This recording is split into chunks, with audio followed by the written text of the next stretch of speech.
चाहे आप एक इंट्राडे ट्रेडर हो, एक स्कैल्पर हो, चाहे आप स्विंग ट्रेडर हो, अगर आप जब भी चार्ट देखकर अपनी पोजीशंस बना रहे हो और अगर आप वो सिर्फ प्राइस के माध्यम से और सिर्फ इंडिकेटर का सहारा लेकर अगर आप अपनी एंट्री और एग्जिट प्लान कर रहे हो, तो आप सबसे बड़ी गलती कर रहे हो। क्योंकि प्राइस एक्शन में सबसे इम्पॉर्टेंट चीज़ दो चीज़ें होती है, एक होता है प्राइस, दूसरा होता है वॉल्यूम। तो अगर आप वॉल्यूम को अगर आप इग्नोर कर दोगे तो आप काफ़ी ज़्यादा अपने जो प्रॉफिटेबल ट्रेड्स है उसमें से आप जल्दी निकल जाओगे, या तो फिर जिस ट्रेड में आपका लॉस हो सकता है उसके अंदर आप एंटर कर जाओगे, ये चीज़ अगर आपने ध्यान नहीं दी तो चलिए गाइस, बिना कोई देरी किए ये वीडियो शुरू करते हैं। इस वीडियो में आगे बढ़ने से पहले मैं बता देता हूँ, मेरा नाम है प्रशांत, आप देख रहे हैं इमर्जिंग बुल्स, और इस वीडियो में हम लोग जानेंगे वॉल्यूम टूल के बारे में। वॉल्यूम टूल के बारे में, ठीक है। वॉल्यूम्स क्या होते हैं और वॉल्यूम्स को कैसे यूज़ किया जाता है। अभी सबसे पहले तो मैं बता दूं, इधर मैंने वॉल्यूम टूल क्यों लिखा है, वॉल्यूम इंडिकेटर क्यों नहीं लिखा है, क्योंकि वॉल्यूम एक इंडिकेटर नहीं है, ठीक है। तो जिस किसी को भी ये लगता है कि वॉल्यूम एक इंडिकेटर है तो वो सबसे बड़ी गलती है, और वॉल्यूम एक इंडिकेटर नहीं है। तो आप लोगों को बता दूँ कि ये जो मेरे पास ट्रेडिंग व्यू का जो प्लेटफॉर्म है, by the way trading view के ऊपर ऑलरेडी एक वीडियो है चैनल पर, आप वो जाकर देख सकते हो। वो एक बेसिक वीडियो है, अगर थोड़ा सा एडवांस वीडियो चाहिए या फिर एक री अपडेटेड वीडियो चाहिए तो कमेंट करके ज़रूर बता देना ठीक है। तो मेरे पास एक बेसिक प्लान है ट्रेडिंग व्यू का, कोई प्रीमियम प्लान वो सब है नहीं। अब अगर आप लोगों को पता होगा कि प्रीमियम प्लान में या बेसिक प्लान में रादर आप 3 इंडिकेटर से ज़्यादा नहीं लगा सकते हो। मैंने ऑलरेडी इधर है ना 3 इंडिकेटर, जैसे देख लो सुपर ट्रेंड हो गया, बॉलिंजर बैंड हो गया, मूविंग एवरेजेस हो गया और वॉल्यूम, ये सब डाल दिए इधर, ठीक है। अभी अगर मैं यहाँ पर आप लोगों को लेके जाऊँ नीचे, आप देखोगे सारे के सारे इंडिकेटर इधर है। अगर जैसे मैं चौथा इंडिकेटर डालने की कोशिश करूँगा, जैसे फॉर एग्जांपल मान लो मैंने एक और एक मूविंग एवरेज डालने की कोशिश की, आप देखोगे इधर मुझे बेसिक प्लान पे वो मुझे ऑप्शन ही नहीं दे रहा है तीसरा इंडिकेटर डालने की, ठीक है। तो या उससे ज़्यादा इंडिकेटर डालने का। तो कभी भी ये ध्यान देना कि वॉल्यूम एक इंडिकेटर नहीं, वो एक टूल है। जैसे फिबोनाची हम लोग का एक टूल होता है, वैसे ही वॉल्यूम एक इंडिकेटर नहीं, एक टूल है। फिबोनाची हम लोग का इंडिकेटर नहीं है, फिबोनाची हम लोग का टूल है कि मैं यहाँ से यहाँ तक अगर मैं यहाँ से प्लॉट करूँ। अभी अगर आप देखोगे, मतलब मैं अगर आपको यहाँ पर बता दूँ कि मैं फिबोनाची कितने भी प्लॉट कर सकता हूँ, मुझे ऐसा नहीं कि 3-4 तक लिमिट रहेगी, ठीक है। अभी अगर आप देखोगे मैं यहाँ पर प्लॉट करते ही जा रहा हूँ फिबोनाची, मुझे बिल्कुल भी रिस्ट्रिक्शंस नहीं मिलेगा, मैं कितने भी फिबोनाची प्लॉट कर सकता हूँ, क्योंकि वो इंडिकेटर नहीं, वो एक टूल है। वो एक मुझे ट्रेडिंग व्यू एक फीचर देता है कि हाँ भाई ये आप यूज़ करो और इससे हम लोग मतलब इससे आपको क्या कहते हैं फ़ायदा होगा, आप अपने ट्रेडिंग इंप्रूव कर सकते हो, so on and so fourth, ठीक है। तो इससे आप लोगों को अभी तक ये समझ में आ गया कि वॉल्यूम ट्रेडिंग इंडिकेटर नहीं है, एक टूल है। तो उस हिसाब से हम लोग को इसका इस्तेमाल करना चाहिए। जो भी चीज़ें आपको लेफ्ट साइड में दिखती है वो आपके सिर्फ और सिर्फ टूल है, इंडिकेटर्स नहीं है, ठीक है। अगर मैं आपको बताऊँ, ये जो होता है वॉल्यूम वॉल्यूम प्रोफाइल, ये भी एक टूल है, ये इंडिकेटर नहीं है। अगर बाय द वे आपको वॉल्यूम प्रोफाइल के ऊपर वीडियो चाहिए तो कमेंट करके बता देना, मैं ज़रूर आपको उसके ऊपर भी एक वीडियो लाने की कोशिश करूँगा। तो थोड़ी देर हम लोग चार्ट से हट जाते हैं, मैं इधर से वॉल्यूम का जो टूल है ये भी हाइड कर देता हूँ, तो ताकि हम लोग को पूरा एक अच्छा कैनवस मिले यहाँ पर। तो पहले तो मैं बता देता हूँ वॉल्यूम का काम क्या होता है, ठीक है। वॉल्यूम क्या बताता है सबसे पहले तो अभी मान लो बहुत लोगों को एक गलत फहमी ये होती है कि लोग बोलते हैं कि अगर 100 शेयर्स है मार्केट में, ठीक है, 100 शेयर्स है और 10 लोगों ने डील किया, यानी कि 10 लोगों ने ट्रेड किया है, ठीक है। अभी वो 10 में से 5 बायर हो सकते हैं, ठीक है, और 5 सेलर हो सकते हैं, ठीक है, क्योंकि तभी जाके 10 लोग होंगे, करेक्ट, 5 और 5।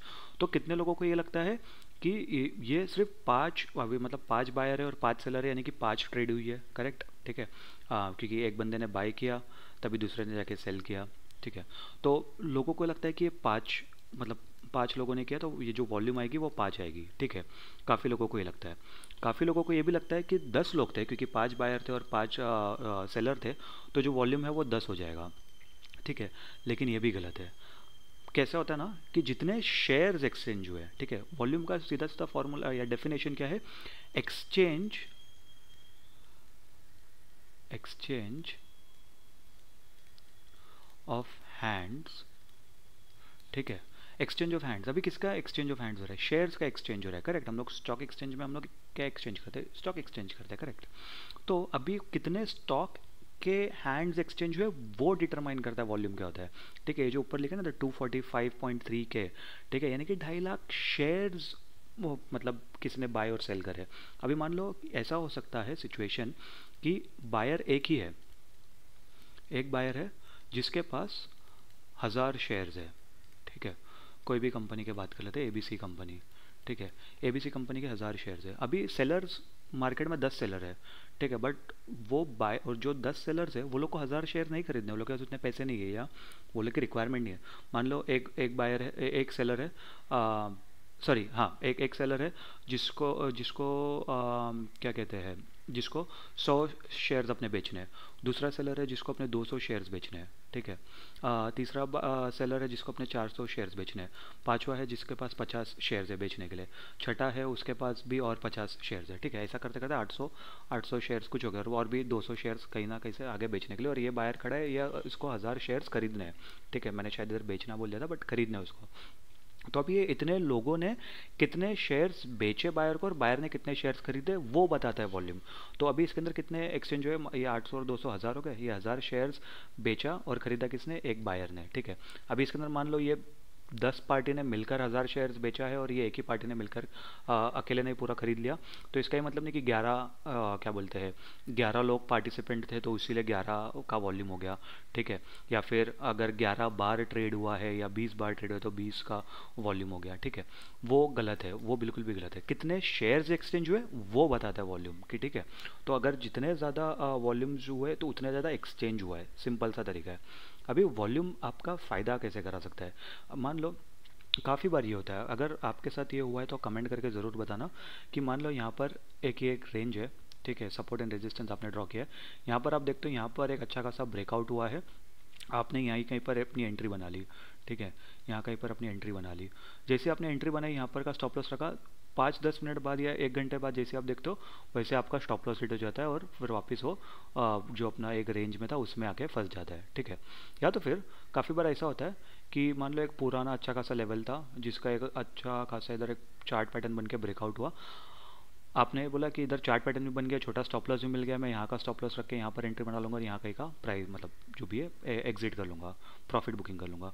आप देखते हो आप यहाँ पर अपनी एंट्री बनाते हो, जैसे यहाँ पर ये ब्रेकआउट होता है, मान लो ये ब्रेकआउट हुआ, आपने यहाँ पर अपनी एंट्री बना ली, ठीक है। फिर उसके बाद देखते हो अगली कैंडल कुछ ऐसी बन गई, ठीक है, एक इन्वर्टेड हैमर वाली, और उसके बाद एक रेड कैंडल बन गई और आपका स्टॉप लॉस मान लो एक बड़ी रेड कैंडल बन गई और आपका स्टॉप लॉस हिट हो गया। अभी आप बोलोगे भाई इसके अंदर तो मैंने बराबर सब कुछ देख के करा, बट इसके अंदर आप देखोगे तो इसके अंदर वॉल्यूम्स नहीं थे, तो इसलिए ये उतना ज़्यादा स्ट्रॉन्ग ब्रेकआउट नहीं था। तो काफ़ी बारी जब ब्रेकआउट्स आइडेंटिफाई करने होते हैं या फिर एक ट्रेंड, ठीक है, कि अभी अगर आप देखोगे ट्रेंड अगर आपको आइडेंटिफाई करना होगा कि अगर आपको डिप पे बाय करना है या राइस पे आपको सेल करना है, तो आप क्योंकि देखो ट्रेंड कभी चेंज होगा ये कोई भी नहीं बता सकता है, ठीक है। ये अभी ट्रेंड ऐसा चल रहा है, अभी हायर हाइज हायर लोस का ट्रेंड चल रहा है, ये अभी ऐसा भी हो सकता है ना सपोर्ट टूट के फिर उसके बाद ये ऐसा लोअर लोज भी बन सकता है, करेक्ट। ये जहाँ पर ऐसा ट्रेंड चल रहा था वहाँ पर ऐसा होने को कितना टाइम लगेगा, बट वो अभी आपको कौन से डिप पे बाय करना है या कौन से राइस पे सेल करना है वो आपको कैसे पता चलेगा। डेफिनेटली आप इंडिकेटर की हेल्प ले सकते हो, ठीक है, लेकिन इंडिकेटर लैगिंग होते हैं, ठीक है। इंडिकेटर लैगिंग होते हैं, लैगिंग का मतलब क्या होता है कि वो लोग पिछला प्राइस देखकर बताते हैं, मतलब वो फॉर्मूला है, मैथमेटिक फॉर्मूला है, करेक्ट। चाहे आप कितना भी अच्छे से अच्छे इंडिकेटर देख लो, वो हमेशा पुराने डेटा पर, ठीक है, ओल्ड डेटा ड्रिवेन होता है वो, ठीक है। कि जब भी पुराना डेटा जब तक उसको इंडिकेटर को मिलेगा नहीं तब तक वो अपना आगे का प्रोजेक्शन नहीं बना पाएगा कि हाँ अभी मतलब अगर जैसे मान लो मूविंग एवरेज भी है तो मूविंग एवरेज क्या है, वो अगर 200 दिन का मूविंग एवरेज है तो लास्ट 200 दिन का डेटा ले रहा है वो, ठीक है। लास्ट 200 दिन के हिसाब से प्राइस ने कैसा परफॉर्म करा तो उस हिसाब से मैथमेटिक फार्मूला के हिसाब से वो सपोर्ट है रेजिस्टेंस हम लोग को बताता है, करेक्ट। अगर वो 200 दिन का डेटा ही नहीं रहेगा, अगर मान लो या मुझे आज का देखना है कि आज मेरे लिए सपोर्ट एंड रेजिस्टेंस क्या है, उसने मुझे 200 दिन के डेटा के हिसाब से मुझे एक एवरेज प्राइस बता दिया, बट क्या वो आज के दिन के हिसाब से रेलेवेंट है, आज के वॉल्यूम के हिसाब से, आज के प्राइस एक्शन के हिसाब से नहीं। वो जब 3-4 दिन 5 दिन निकल जाएंगे तब वो उसके अंदर कैलकुलेट होकर कैलकुलेशन में आएगा, फिर कहीं ना कहीं मूविंग एवरेज भी आपको नीचे जाता हुआ दिखेगा, करेक्ट। तो एकदम सिंपल सा इंडिकेटर भी इतना लैगिंग हो सकता है, ठीक है। मैं ये नहीं कह रहा हूँ कि इंडिकेटर्स काम नहीं करते, इंडिकेटर्स डेफिनेटली काम करते हैं, बट एकदम अगर आपको एक शॉर्ट कन्फर्मेशन, तो मतलब शॉर्ट कन्फर्मेशन तो किसी चीज़ में नहीं होती है ना, वॉल्यूम भी आपको एकदम 100% कन्फर्मेशन देगा ही नहीं। कभी भी आप स्टॉक मार्केट में आ रहे हो तो रिस्क तो हमेशा आपके पास रहेगा, ये चीज़ का हम लोग को ध्यान रखना चाहिए। बस ये कैसा है कि थोड़ा सा रियल टाइम डिसीजन बनाने में ना हम लोग को थोड़ा सा आसान कर देता है वॉल्यूम्स, ठीक है। ये चीज़ का हम लोग को ध्यान रखना चाहिए। अभी वॉल्यूम्स में कैसे, जैसे हम लोग ने ऑलरेडी डिस्कस कर लिया कि भाई ब्रेकआउट्स हो रहे हैं या ट्रेंड रिवर्सल होने के लिए अगर हम लोग को कुछ अगर कंफर्मेशन चाहिए तभी हम लोग को इसके अंदर समझ में आएगा। और वॉल्यूम्स का मतलब क्या होता है कि भाई कितने शेयर्स एक्सचेंज हुए और so on and so fourth, ठीक है। अभी वॉल्यूम के ना आप चार अलग अलग ये हो सकते हैं, वर्जन हो सकते हैं। कैसा, मैं यहाँ पर लिख देता हूँ, ठीक है। एक प्राइस वर्सेस वॉल्यूम, ठीक है। प्राइस ऊपर जा रहा है, वॉल्यूम भी ऊपर जा रहा है, ठीक है। प्राइस ऊपर जा रहा है, वॉल्यूम ऊपर नहीं जा रहा है, नीचे जा रहा है, ठीक है। प्राइस नीचे जा रहा है, वॉल्यूम ऊपर जा रहा है, प्राइस नीचे जा रहा है और वॉल्यूम भी नीचे जा रहा है, ठीक है। अभी यहाँ पर आपको क्या लगता है, अगर प्राइस ऊपर जा रहा है यानी कि बुलिश मोमेंटम है, वॉल्यूम भी ऊपर जा रहा है यानी कि उतने ज़्यादा पार्टिसिपेंट्स है या उतना ज़्यादा एक्सचेंज हो रहे हैं शेयर्स, तो इसका मतलब स्ट्रॉन्ग बुलिश है, ठीक है। बुलिश ऊपर से स्ट्रॉन्ग बुलिश। और उसके ऊपर अगर हम लोग को ये जो प्राइस के इसमें अगर हम लोग को अच्छी कैंडल स्टिक मिलती है, जैसे मान लो एक एनगल्फिंग कैंडल मिलती है, एक मारूबुजू कैंडल मिलती है, या फिर सपोर्ट पे हम लोग को एक हैमर कैंडल मिलती है, तो ये और भी ज़्यादा एकदम स्ट्रॉन्ग चीज़ हो जाएगी, ठीक है। अभी मान लो प्राइस बुलिश मोमेंटम दिखा रहा है बट वॉल्यूम है ना मतलब ठीक ठाक है, ज़्यादा इतना बुलिश नहीं है, तो ये कहीं ना कहीं आपका साइडवेज मार्केट दर्शाता है या फिर बेरिश मार्केट दर्शाता है, ठीक है। या मतलब सिंपल सी भाषा में ये बुलिश तो नहीं होगा, ये दर्शाता है। अभी अगर प्राइस गिर रहा है यानी कि बेयर्स एक्टिवेट है, ये सेलिंग आ रही है और वो सेलिंग में लोगों को उतनी ज़्यादा दिलचस्पी है यानी कि ज़्यादा से ज़्यादा लोग सेल कर रहे हैं, तो सेलिंग मार्केट आएगा, ठीक है। और इसके अंदर भी वही कैंडल स्टिक है, चार्ट पैटर्न अगर हम लोग को कुछ अच्छा दिख गया, by the way candle stick और चार्ट पैटर्न के ऊपर ऑलरेडी एक वीडियो है, आप वो भी जाके देख सकते हो, ठीक है। तो अगर इसके अंदर सेलिंग मतलब क्या कहते हैं, सेलिंग के ऊपर उतने ज़्यादा लोगों को इंटरेस्ट है तो मतलब अच्छा खासा गिरावट आने की प्रोबेबिलिटी ज़्यादा है, ठीक है। मैं ये नहीं कह रहा हूँ कि अगर ऐसा होगा तो सेलिंग ही आएगी, बट प्रोबेबिलिटी ज़्यादा है, स्टॉक मार्केट प्रोबेबिलिटीज़ का गेम होता है, ठीक है। ये चीज़ हम लोग को ध्यान रखना चाहिए। तो अगर आपको क्या कहते हैं इतना समझ गया हो तो वीडियो को लाइक कर देना और फिर हम लोग आगे का डिस्कशन भी करेंगे डेफिनेटली, ठीक है। तो इसका मतलब ये है कि डेफिनेटली अभी मार्केट में बुलिश मोमेंटम तो नहीं हो सकता but most likely selling momentum रहेगा। अभी अगर प्राइस गिर रहा है लेकिन पार्टिसिपेंट्स में उतना ज़्यादा वो नहीं, उतना ज़्यादा पार्टिसिपेंट लोग एक्टिवली नहीं आ रहे, तो यह कहीं ना कहीं साइडवेज टू बुलिश मोमेंटम दर्शा सकता है, ठीक है। साइडवेज टू बुलिश मोमेंटम दर्शा सकता है, ठीक है। मैं ना सिंपल चीज़ बताता हूँ, कभी भी आपको स्टॉक मार्केट सीखना है, समझना है, price action specifically price action सीखना है, समझना है, तो पहले ना एक पॉइंट ऑफ व्यू समझो, ठीक है। एक पॉइंट ऑफ व्यू समझने की कोशिश है, सिर्फ और सिर्फ एक पॉइंट ऑफ व्यू। मैंने जितना भी ट्रेडिंग में सीखा है, समझा है, मैंने सिर्फ एक पॉइंट ऑफ व्यू से समझा है, वो है बुलिश पॉइंट ऑफ व्यू से। अभी मैं नहीं बोल रहा कि ये सही है या बेरिश पॉइंट गलत है, ठीक है। मेरा कहने का ये मतलब है, आप चाहे बुलिश पॉइंट ऑफ व्यू से समझो या चाहे बेरिश पॉइंट ऑफ व्यू से समझो, क्योंकि कोई भी एक पॉइंट आपको समझ में आएगा ना कि भाई अगर जब मैं बायर हूँ तो बायर के हिसाब से मार्केट कैसा काम करता है, उसी को अगर आप उल्टा करोगे तो सेलर के हिसाब से वैसा मार्केट काम करेगा। सिंपल सा लॉजिक है। जितना आप मार्केट को या अपनी स्ट्रैटेजी को या अपना जो ये है पॉइंट ऑफ व्यू को उतना सिंपल रखोगे, उतना आपके लिए मार्केट समझना और अपनी पोजीशंस बनाना काफ़ी ज़्यादा आसान हो जाएगा, ठीक है। तो ये चीज़ का हम लोग को ध्यान रखना चाहिए। अभी चलिए एक बार हम लोग कुछ चार्ट्स देख लेते हैं, मतलब ये TCS का मैंने चार्ट खोल के रखा अर्ली टाइम फ्रेम का, तो यहाँ पर आप लोगों को थोड़ा और समझ में आएगा। और इसके अंदर मैं डेफिनेटली भी बताऊंगा कि भाई वॉल्यूम्स किधर किधर काम नहीं भी किए ज़रूर, जैसा कि मैंने बताया कि कोई भी 101% शॉर्ट चीज़ें नहीं होती है कि आपको यहाँ पर सब कुछ सही सही मिलेगा ही मिलेगा, ठीक है। तो पहले तो मैं ये थोड़ा सा इधर से नीचे कर लेता हूँ, TCS का चार्ट है। बाय द वे कोई बाय सेल रिकमेंडेशन नहीं, तो कृपया कोई भी बाय सेल रिकमेंडेशन के हिसाब से इसको मत देखना। ये सिर्फ और सिर्फ मैं एक वीडियो बना रहा हूँ तो मेरे को एग्जाम्पल देने के लिए मैं बता रहा हूँ, ठीक है। तो ये चीज़ का ध्यान रखना, ठीक है। और मैं डिस्क्लेमर भी देना चाहूँगा कि मेरा कोई पोजीशन इसके अंदर है नहीं TCS में, और आगे मैं बनाऊँगा पोजीशन नहीं बनाऊँगा उसकी कोई गारंटी नहीं है, ठीक है। तो अगर आप यहाँ पर देखोगे TCS का जो चार्ट है, आप देखोगे प्राइस एक्शन के हिसाब से काफ़ी ज़्यादा एक इंपॉर्टेंट लेवल है, ठीक है। मैंने यहाँ पर प्राइस एक्शन के हिसाब से इंपॉर्टेंट लेवल बना दिया। और अगर आप यहाँ पर देखोगे पिछले कई दिनों से TCS अच्छा खासा एक डाउन ट्रेंड दिखा रहा था, ठीक है। एक अच्छा खासा यहाँ पर एक डाउन ट्रेंड चल रहा था। अभी यहाँ पर मुझे पहला कंफर्मेशन कहाँ मिला कि ट्रेंड चेंज हो सकता है, यहाँ पर जब ये जो स्विंग आया, ये जो रिसेंट जो स्विंग आया, इसने जो पुराने स्विंग को ब्रेक किया, इधर अच्छा खासा ऊपर गया, बट फिर उधर नया स्विंग जो इसका जो रेजिस्टेंस लेवल था इंपॉर्टेंट, मतलब जो पहले सपोर्ट लेवल बना था उसके बाद वो रेजिस्टेंस हो गया, क्योंकि उसने मतलब सपोर्ट एंड रेजिस्टेंस अगर आपको नहीं पता है तो सपोर्ट एंड रेजिस्टेंस के ऊपर भी एक डेडिकेटेड वीडियो है, आप वो जाके देख सकते हो। अगर एडवांस वीडियो चाहिए तो एडवांस कमेंट कर देना एडवांस सपोर्ट एंड रेजिस्टेंस या एडवांस ट्रेंड लाइंस के ऊपर, ठीक है, तो उसके ऊपर भी वीडियो लेके आ जाऊंगा।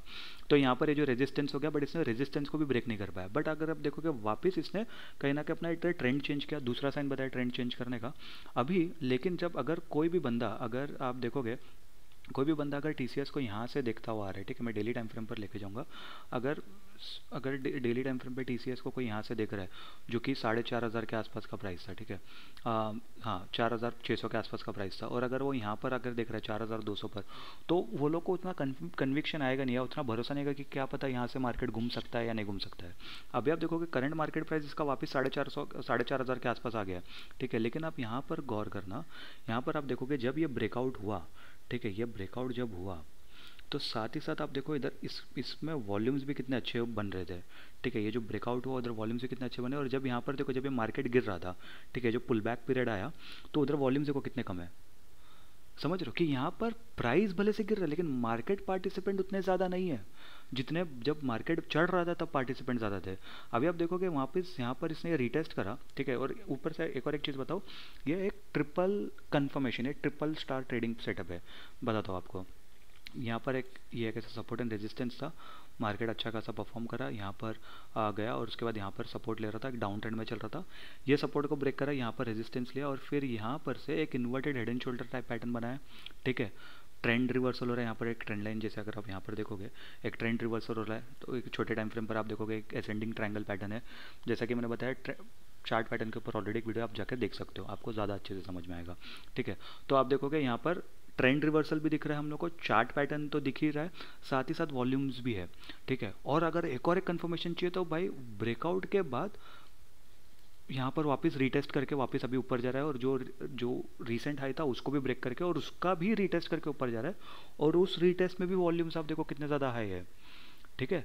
तो ये कंफर्मेशन देता है हम लोग को वॉल्यूम्स, समझ रहे हो आप कि जहाँ पर मार्केट गिर रहा था, ठीक है, पुल बैक है, यहाँ पर भी तो मार्केट गिर रहा है ना। अभी देखो जितना पॉइंट इधर से मार्केट चढ़ा है, यहाँ से 4,200 से 4,400 के आसपास आया, वापस 4,400 से वापस तो 4,200 के आसपास ही है, करेक्ट। मूवमेंट तो 200 पॉइंट का ही हुआ है, लेकिन आप वॉल्यूम्स देखो, अगर मैं यहाँ पर आपको दिखाऊँ, ठीक है, अगर मैं यहाँ पर आपको दिखाऊँ, आप यहाँ पर देखना, ठीक है, मैं बताता हूँ आपको कहाँ पर देखना है, आप वहाँ पर देखना, ये ना ये देखो इधर जिधर ये मेरा ये कर्सर है ना, जिधर मैंने अभी एरो ड्रॉ किया वहाँ पर देखते रहना, ठीक है। आप देखो यहाँ पर किधर ब्रेकआउट हो, इधर ब्रेकआउट हुआ, आप इधर वॉल्यूम देखो कितने थे, 5 लाख वॉल्यूम थे, ठीक है। अभी वहाँ पर बढ़कर जब ये ब्रेकआउट होने के बाद आप देखो वहाँ पर बढ़कर 15 लाख वॉल्यूम हो गया। अभी जब यहाँ से जब ये मार्केट गिर रहा था, ठीक है, अभी जब यहाँ पर गिर रहा था तो आप देखो 2.5 लाख है, 1.5 लाख है, ठीक है, ऑलमोस्ट 5 लाख है। फिर उसके बाद अगर देखोगे वापस यहाँ पर देखोगे यहाँ पर 2 लाख है, ठीक है, 2 लाख 6 लाख वैसे ही चल रहा है। बट जब मार्केट बढ़ रहा था तो आप देख रहे थे 5 लाख 6 लाख 15 लाख 20 लाख ऐसे वॉल्यूम से उतने ज़्यादा शेयर्स खरीदी बिक्री जा रही थी। लेकिन जैसे जब मार्केट पुल बैक लग रहा था तब उतने ज़्यादा लोगों का इंटरेस्ट नहीं था कि भाई हम लोग को बेचना है, हम लोग निकल जाते हैं पोजीशन अपना जो स्क्वायर ऑफ कर देते हैं, प्रॉफिट बुकिंग कर लेते हैं, उतने लोगों को इंटरेस्ट नहीं था। जो छोटे मोटे लोग, जो लोग ने प्रॉफिट बुकिंग कर लिया रहेगा, फिर छोटा ट्रेंड अगर स्कैल्पर वायर पर इंटरडे के जो पोजीशंस मिल रहेंगे डेफिनेटली वो सब तो आएंगे ही, वो तो उतार चढ़ाव सब स्टॉक में आपको मिलेगा। बट इससे आप लोगों को समझ में आएगा कि भाई वॉल्यूम्स कितने ज़्यादा इफेक्टिवली काम कर सकते हैं अगर आप इसको सही तरीके से काम करो, सही तरीके से आप इसको यूज़ करोगे तो हर एक चीज़ स्टॉक मार्केट में अगर आप सही तरीके से अगर जैसे अगर आपको मार्केट के टॉप पे inverted head and shoulder pattern मिलता है, ठीक है, मार्केट के टॉप पे मान लो ऐसा ऐसा ऐसा मार्केट चल रहा है, ठीक है, ऐसा ऐसा मार्केट चल रहा है, और उसके बाद अगर आपको टॉप पे inverted head and shoulder pattern जैसा कुछ मिलता है, ठीक है, अभी अगर मान लो ऐसा छोटा ऐसा कुछ इन्वर्टेड हेड एंड शोल्डर जैसा पैटर्न है तो वहाँ पर वो प्रोबेबिलिटी थोड़ी सी कम हो जाती है। बट अगर मार्केट के बॉटम पे आपको इन्वर्टेड हेड एंड शोल्डर मिलेगा तो प्रोबेबिलिटी ज़्यादा बड़ी हो जाती है कि भाई यहाँ से ये रिवर्स कर सकता है। वैसे ही चीज़ होती है, चाहे आप स्टॉक अपना चार्ट पैटर्न सोचो, ट्रेंड लाइन्स के बारे में सोचो, कैंडल स्टिक के बारे में, इंडिकेटर के बारे में, वॉल्यूम्स के बारे में, सही जगह वो चीज़ें होना चाहिए तब जाके वो चीज़ आपको इतना बेनिफिट करेगी, ठीक है। अगर आपने वो सही जगह पे सही चीज़ पकड़ ली तो आपको डेफिनेटली जहाँ पर आप ये सोचते हो कि मैं 1:2 का ट्रेड लेके खुश हो जाऊँगा, वहाँ पर आपको पता नहीं चलेगा कब आप 1:5 या 1:6 के ट्रेड भी लेने की कोशिश करोगे, ठीक है। आप मानोगे नहीं, मैंने काफ़ी सारे वीडियोस में मैंने बताया, मैंने पिछले पहले मैं शॉर्ट्स डालता था, अभी पता नहीं चैनल पर वो शॉर्ट्स होंगे कि नहीं होंगे, बट आप शायद एक बार शॉर्ट्स का जो मेरा ये प्लेलिस्ट है ना, आप वो जाके देख सकते हो, पुराने वीडियोस देखना। रिसेंट में तो मैंने बिल्कुल भी नहीं डाले, बट पुराने इसमें मैंने काफ़ी बारी डाले थे। बट मैंने काफ़ी सारे शॉर्ट्स भी डिलीट कर दिए, तो मुझे याद नहीं है अभी उसमें से वो वाले वीडियोस डिलीट हुए कि नहीं। काफ़ी सारे इसमें जब मैं ऑप्शन ट्रेडिंग रेगुलरली करता था, ठीक है, तो आप देखोगे काफ़ी बारी मैंने ऐसे ट्रेड्स कैप्चर करे जिसके अंदर स्टॉप लॉस मेरा 10 रुपये का था फॉर एग्जांपल, और मैंने 80 पॉइंट 90 पॉइंट्स ऐसे कमाए हैं। एक बारी तो मैंने 183 पॉइंट्स भी कमाए थे, ठीक है, 183 पॉइंट्स, जिसका स्टॉप लॉस आप मानोगे नहीं 12 रुपये का था, स्टॉप लॉस था। तो आप समझ सकते हो कितना 1:15 का ट्रेड था ये, ठीक है। वो कैसे हुआ, क्योंकि ये 3-4 चीज़ हम लोग ने मतलब मिक्स करके, 4-5 चीज़ हम लोग ने मिक्स करके फिर उसके बाद एक ट्रेड लिया। कभी भी आपको अगर ट्रेड कर लेना है ना, तो हमेशा 3 से 4 कंफर्मेशन मिलेंगे ना, बहुत बहुत ज़्यादा हेल्पफुल करेगा आपको ये, ठीक है। चलिए अभी मतलब ज़्यादा बक के बिना थोड़ा और एग्जाम्पल देख लेते हैं कि किधर क्या क्या है। अभी हाँ, वॉल्यूम हम लोग को कहाँ नहीं देखना चाहिए, एक और एक अच्छा एग्जांपल है, अगर आप यहाँ पर देखोगे तो यहाँ देखो ये ग्रीन कलर का वॉल्यूम है, ठीक है। अभी ग्रीन और रेड क्यों होता है, ग्रीन मतलब बेसिकली कैंडल के ऊपर, ग्रीन कैंडल है तो ग्रीन वॉल्यूम बनेगा, रेड कैंडल है तो रेड वॉल्यूम बनेगा। लेकिन कभी वॉल्यूम काम नहीं करेंगे, most of the time volume तभी काम नहीं करेंगे जब अगर कोई एक न्यूट्रल कैंडल बने, जैसे ये डोजी कैंडल हो गया, स्पिनिंग टॉप कैंडल हो गया, ठीक है। ऐसे सब कैंडल पे ना, चाहे वो ग्रीन कैंडल हो रेड कैंडल हो, अगर उसके अंदर वॉल्यूम हाई भी रहेगा ना, तो भी वो कैंडल मोस्ट लाइकली काम नहीं करेगा। क्यों, क्योंकि वो एक न्यूट्रल कैंडल है, राइट। उसके अंदर बायर्स भी उतने स्ट्रॉन्ग थे, सेलर्स भी उतने ही स्ट्रॉन्ग थे, तो उसके अंदर जीता कौन, कोई नहीं जीता। अभी अगर हम यहाँ पर देखोगे तो ये एक स्पिनिंग टॉप जैसी कैंडल है, स्पिनिंग टॉप डोजी जैसी कैंडल, इसके अंदर वॉल्यूम देखो कितने ज़्यादा हाई है, लेकिन फिर भी मार्केट अच्छा खासा नीचे ही गिरता गया, करेक्ट, नीचे ही गिरता गया। अभी आप लोग ये एक सवाल रहेगा आप लोगों के दिमाग में कि भाई अभी मेरे को ये कैसे मालूम कि वॉल्यूम ज़्यादा है कि कम है, ठीक है, वॉल्यूम ज़्यादा है कि कम है। तो सिंपल सा लॉजिक जो मैं यूज़ करता हूँ कि या तो आप अपने जो ये वॉल्यूम पर इधर जो ये काली वाली लाइन दिख रही है ना, ये वाली जो काली वाली लाइन, तो एक वॉल्यूम का एवरेज है, ठीक है। इधर आपके वॉल्यूम के आप सेटिंग्स में चले जाओगे ना, इधर मैं आपको बता देता हूँ, ठीक है। अगर आप इधर सेटिंग्स में चले गए तो एक मिनट रुको, मैं यहाँ डिलीट कर देता हूँ।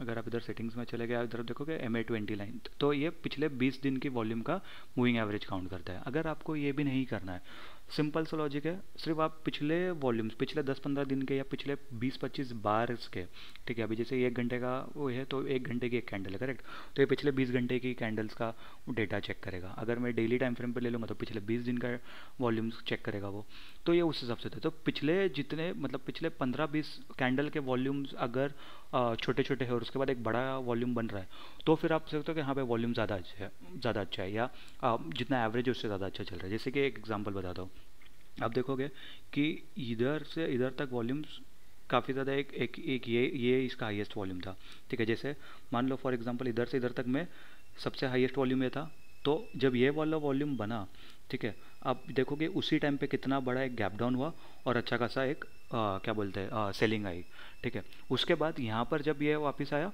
तो आप देख सकते हो यहाँ पर भी एक छोटा सा गैप डाउन था, और उसके बाद अच्छा खासा इधर एक, लेकिन वो सपोर्ट जोन था तो इसलिए उधर उतना अच्छी तरीके से काम नहीं किया। जैसे कि मैंने बताया कि वॉल्यूम और वो सब भी सब एक सही जगह पे काम करेंगे, ठीक है। तो वो भी चीज़ हम लोग को देखना चाहिए। अभी सपोर्ट पर डेफिनेटली लोग ज़्यादातर बाइंग पोजीशंस बनाने की सोचते हैं। आप देखोगे यहाँ पर एक अच्छी खासी एक ड्रैगन फ्लाई है, एक ड्रैगन फ्लाई डोजी जैसी एक कैंडल बनी है, ठीक है, और फिर उसके बाद इधर से रिवर्सल आता हुआ दिख रहा है, ठीक है। तो वैसे चीज़ भी होती है ना।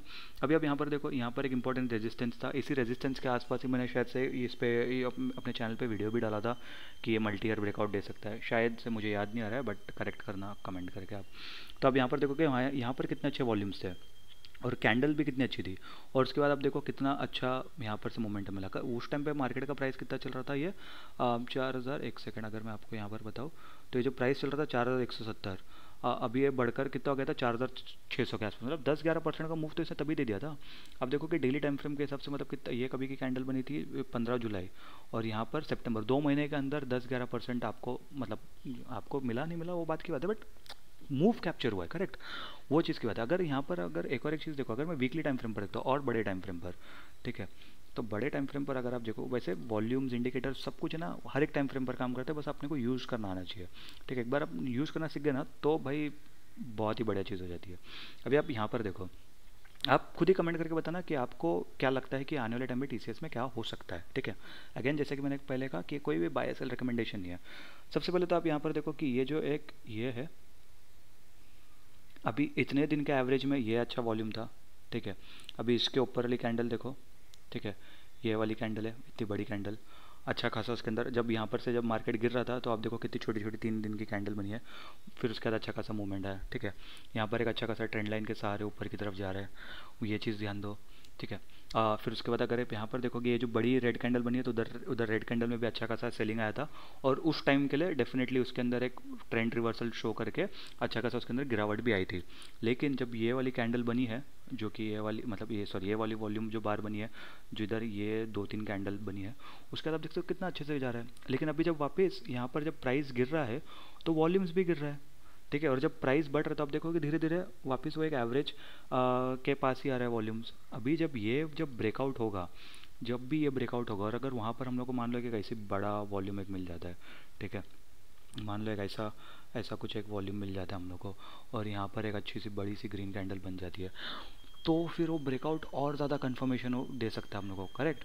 और अगर मान लो कि अगर यहाँ पर होकर ऐसा कंसोलिडेट होकर अगर ब्रेक होता है तो फिर तो बढ़िया ही बात है एकदम, मतलब फिर तो कुछ और है ही नहीं इसके आगे, समझ रहे हो। तो इतना इतना ईजी है वॉल्यूम को समझना, बट काफ़ी ज़्यादा लोग हैं ना बहुत सारी चीज़ें डाल के ना ट्रेडिंग को बहुत ज़्यादा कॉम्प्लिकेट कर देते हैं। ट्रेडिंग इतना ज़्यादा कॉम्प्लिकेटेड है नहीं जितना हम लोग सोचते हैं और जितना हम लोग खुद ही कर देते हैं, ठीक है। अगर चीज़ों को आप सिंपल रखोगे ना बहुत ज़्यादा सिंपल हो सकता है। यहाँ पर देखो, यहाँ पर वॉल्यूम और यहाँ पर देखो कितना ज़्यादा, मतलब ये डिफरेंस देखो आपको खुद ही समझ में आ जाएगा।